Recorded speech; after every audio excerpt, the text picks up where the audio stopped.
नमस्कार साथियों, आप नए अधिवक्ता हो और नए अधिवक्ता को फॉर्म भरना आना चाहिए।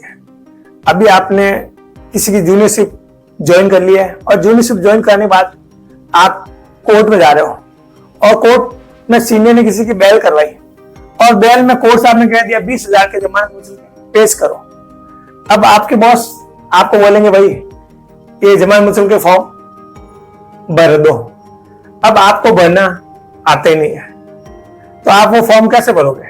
सबसे पहले आपको जमानत जो होती है उसके जो फॉर्म होते हैं जमानत मुचल के 1 शपथ फॉर्म कैसे भरे जाते हैं उसके बारे में आज अपन चर्चा करेंगे। मैं आपको बताऊंगा। सबसे पहले अपन जानते हैं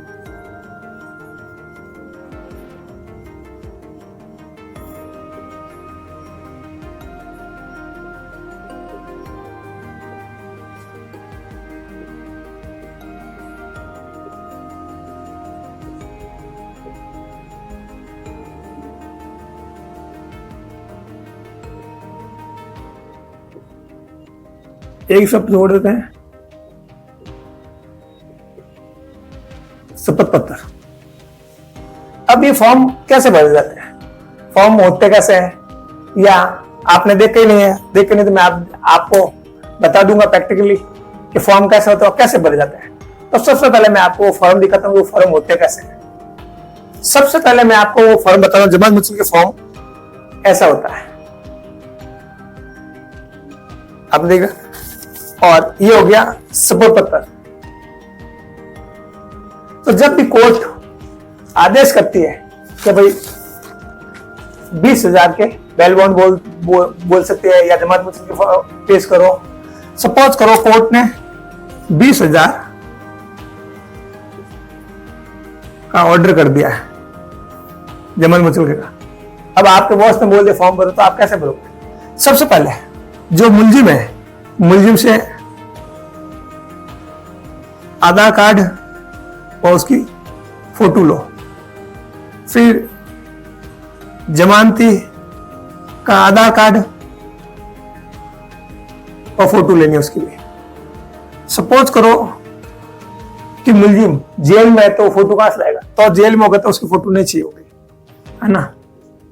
जेल में होगा तो फोटो नहीं चाहिए, अन्यथा फोटो चाहिए होगी।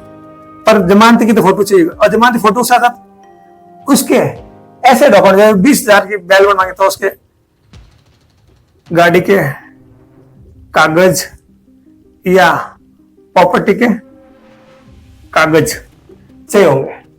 ये डॉक्यूमेंट आपको चाहिए। अब आप फॉर्म कैसे भरोगे? फॉर्म भरने के लिए सबसे पहले ये फॉर्म आपको दिख रहा है। सबसे पहले यहां मुलजिम की फोटो चिपका दो।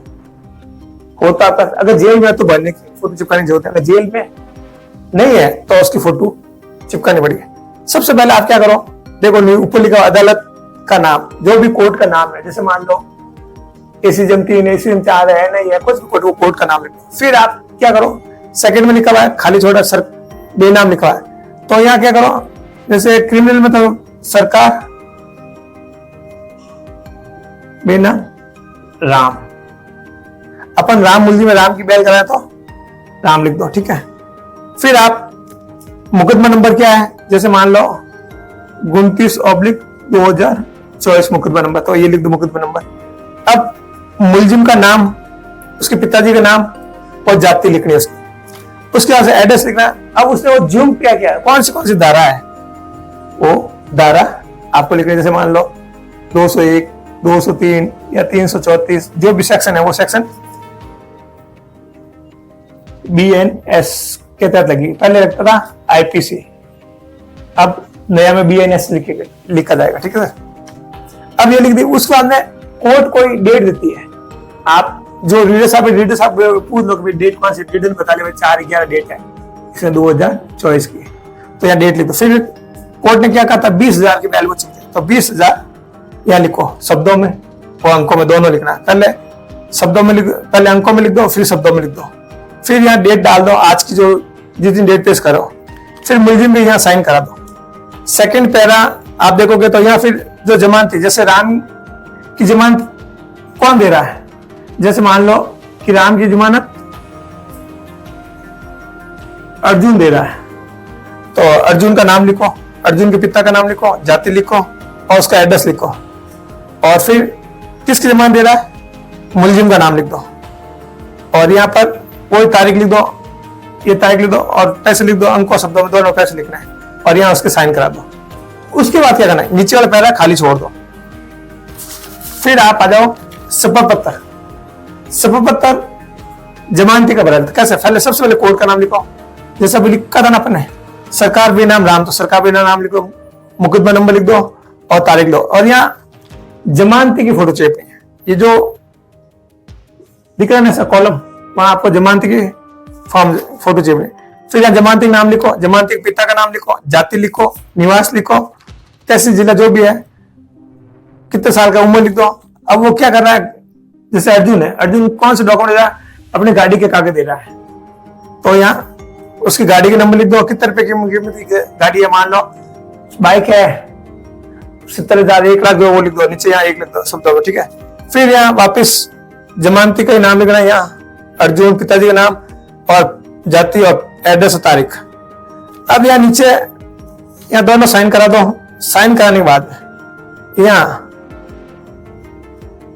या तो आप कोर्ट फीस चेप दो, 2 रुपए का या 1 रुपए का, जो भी आपका है वो चेप दो, ठीक है, चल जाए काम आपका। अगर नहीं है तो फिर शपथ पत्र को और कमिश्नर से करवाना पड़ेगा, और कराना पड़ेगा। और कराने के बाद ये हो गया, ये आपने देख लिया है सारा। फिर जो आपके बॉस है उनकी आइडेंटिफाइड करवा दो यहाँ पर। तो ये आइडेंटिफाइड कराने के बाद एक चीज और ध्यान रखो, कई बार क्या वीडियो मोबाइल नंबर लो, तो यहाँ नीचे फोटो के नीचे मोबाइल नंबर लिख दो, देखिए, और जमानती के मोबाइल के नीचे फोटो के नीचे मोबाइल नंबर लिख दो। ये मोबाइल नंबर लिखने के बाद आपको कोर्ट में पेश करना है। सिंपल सा फॉर्म है, ज्यादा कुछ डिफिकल्ट फॉर्म नहीं है, पर लोगों को तो हवा रहता है कि यार नीचे क्या लिखना, ऊपर क्या लिखना होता। अधिकतर लोग जो जूनियर होते हैं वो कंफ्यूज होते हैं कि यार ऊपर पैरे में जमानती नाम लिखो या मुलजिम का नाम, तो ऊपर हमेशा मुलजिम का, नीचे जमानती का नाम लिखना। और शपथ पत्र में कभी भी कहीं भी मुलजिम का नाम नहीं आता, शपथ पत्र उसी का नाम आएगा। ये सारा भरने के बाद आप जस्ट, ये कोर्ट है, कोर्ट में रीडर साहब को दे दो। इसके साथ आधार कार्ड की फोटोकॉपी साइन कराकर, और जमानती की भी आधार कार्ड की फोटोकॉपी, और जो वो गाड़ी की जैसे आरसी पेश करा तो आरसी या प्रॉपर्टी डॉक्यूमेंट पेश कर, उसको साइन कर पेश कर दो। और ओरिजिनल डॉक्यूमेंट आप कोर्ट में ले जाकर दे दो। ओरिजिनल से मैच कर जैसा भी कर सकते हैं, रीडर साहब भी मैच कर आपको सारे डॉक्यूमेंट वापस दे देंगे। और फोटोकॉपी अपने पास लगाकर जो फाइल में पासवर्ड में जो साइन होते हैं वो साइन करवाकर आपके जमानत मुल्क के फॉर्म भर दे। जमानत मुल्क के फॉर्म इस प्रकार से भरे जाते हैं। अगर आपका कोई डाउट है तो आप हमें कमेंट कीजिए। और आज का वीडियो आपको कैसा लगा, अगर अच्छा लगा है तो एक प्यारा सा लाइक कर दीजिए और एक प्यारा सा कमेंट कर दीजिए, जिससे हम लोग मोटिवेट हो सके। और अभी तक आपने हमारा YouTube channel digital advocate academy को ज्वाइन नहीं किया है तो सब्सक्राइब का बटन को दबाइए और ज्वाइन कीजिए। इसी के साथ